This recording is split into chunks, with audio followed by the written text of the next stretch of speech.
To the average citizen, few sentences are more horrifying than, "We're from the government, and we're here to help." Kindly Breathe in Short, Thick Pants by Terry Pratchett. Read by Karl. A message from the Right Honourable Duncan Disorderly, MP, the new Fresh Air Supremo. Good evening. As you will no doubt be aware, Britain is facing an air crisis of alarming proportions. In some places, supplies of fresh air are reaching alarming crisis levels. Why is this, you ask? For years we have been assured of regular supplies of fresh air borne in from the Atlantic.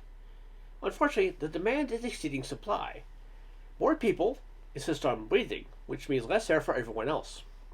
Your government has been well aware of the problem since about lunchtime, as a result of which I am talking as new fresh air minister now, instead of chairing the House of Commons Tea Trolley Subcommittee. Even we politicians have to breathe, you know, ha. Though of course some of us breathe slower, but others breathe faster. While it is true to say that people in South Wales and the industrial Midlands are being allowed to breathe for only 8 hours a day, while Scotland and the South have ample supplies of fresh air, a redistribution would be prohibitively expensive. Working Party is, however, and in strict accordance with government policy, considering legislation to compel those in fresh air surplus areas into wearing gas masks connected to bottles of potted smog. This is democracy. Meteorologists tell us the wind must blow at 100 miles an hour for the next 3 months to top up our fresh air levels. In the meantime, what can you do? Here's how you can help. Breathe very slowly. Ministry staff will be calling on you soon to demonstrate. All pumps, fans, and windmills are banned, penalty £400, so that supplies of fresh air can be devoted to essential industries. Remember, it takes 4 million cubic feet of air to make one car tire, 2,000 tiny bubbles to make a cubic inch of carpet underlay. Avoid heavy breathing. Have a cold bath instead. Have a good rub down with spit. Ministry cats will be calling on you to demonstrate. Put a brick up your nose. The air you exhale can still be used to inflate balloons, tires, to warm your hands and cool your porridge. If we all follow these simple rules, we'll be able to stick our chests in with pride and say that British suck ingenuity has won the day again. Thank you. The end. There's no fool like an old fool found in an English queue. Text of the party political broadcast sure to be given by the Right Honourable Maurice Dancer, the newly appointed Minister for Queues. Good evening. You notice how crispy I said that. Good evening. I didn't drag it out, it came right out with it. Good evening. Many of you will be wondering why we need a minister for queues. Well, it's obvious. This is, after all, 1978, the jet age. We must all, get with it, although we must not, of course, freak off.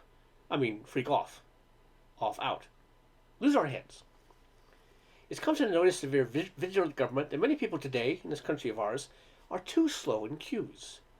We at the Equal Speed Commission will be doing something about this. Make no mistake about it. Take post offices. Well, you and I go in, all we want is a 10.5p stamp, for which we are preferring the correct money. Of course we are. But in front of us there's always some little nit who wants to send a parcel of live ants to Bolivia and renew his lawnmower license, and below us if he doesn't start to fill in the great big form there and then. Of course, everyone in the queue behind us sniffs off smartly to the 3 other vacant counters, and then the selfish clod pulls out a purse and starts to pay for it all in money, all looking very self-satisfied. Sorry about that, get a bit carried away there. Now, banks. You go to the quick service counter to cash as it might be a check for £10, and the lady in front of you, it turns out, wants to arrange a complicated transaction that needs phone calls and is taken out of large official books. And then when you rush to the next counter, the man queuing there suddenly opens his briefcase and takes out dozens of little bags of coins, which all have to be weighed and counted. How many times have you got to the railway station in reasonable time for the train, only to find some complacent person at the ticket counter opening negotiations for a return ticket to Vladivostok? And of course the clerk, instead of motioning him to the back of the queue, abets him, because it's the change from the usual cheap day returns to London. Oh yes, I've got my eyes on the likes of him.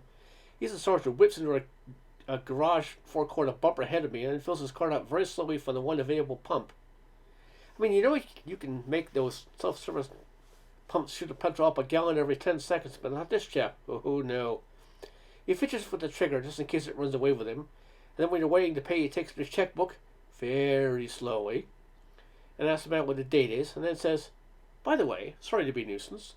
Have you got a fan belt for a 1951 Austin Trundler?" Then he has the brass-bound nerve to smile in a self-satisfied way. "Oh yes," he's thinking. "I'm first in the queue, I am. Oh yes, I can take all day if I like. Oh yes. Any more tooth grinding out of you, matey, and I'll buy 5 pints of oil, an anorak, one of those ghastly little air fresheners, and a motoring map of Angola. Ironmonger shops. This vermin breathe there like flies. You're waiting there with your little packet of quite simple nails." And he says to the man, "Sorry to be a nuisance. I want a lock." When they've shown him all the locks in the shop, he decides he'd better go home again and measure the door. But meanwhile, could they show him some hinges?